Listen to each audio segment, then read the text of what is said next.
Hi, I'm Scott Ingalls. I'm the Irrigation Manager with Top Choice Lawn Care, and today we're going to go over how to turn your irrigation system back on for the spring.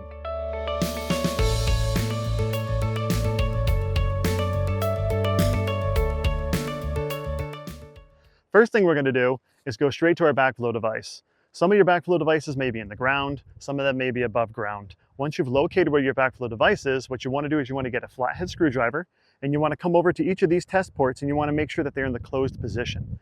To know if they're in the closed position, this little dial right here will be running perpendicular or parallel with the pipe.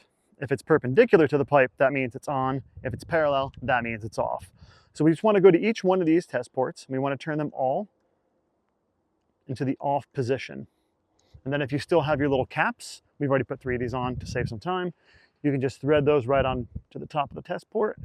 Some of these just snap on. What that does is just helps any dirt or debris from getting inside the backflow test port for future testing purposes. Now, some people don't have an isolation valve on their systems, so those might be turned off at the backflow itself, at the ball valve. For those of you that do have an isolation valve, I still recommend kind of turning this off and then slowly turning your isolation valve back on. You'll hear the water pressurize through the line, then you can come back over here, you can repeat the process at your backflow, slowly turning it on, letting the water pressurize.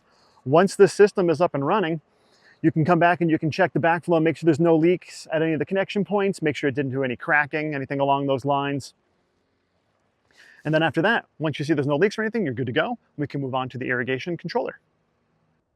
Now that we have the water onto our irrigation system, we can begin testing it to make sure that there are no leaks or issues with it.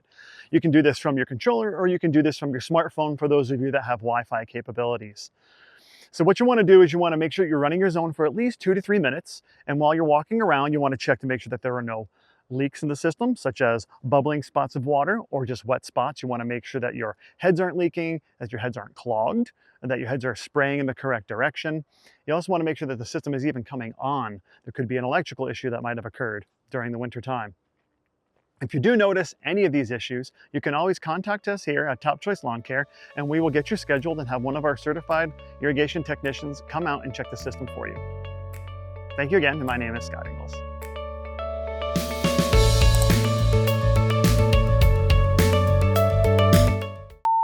From the top?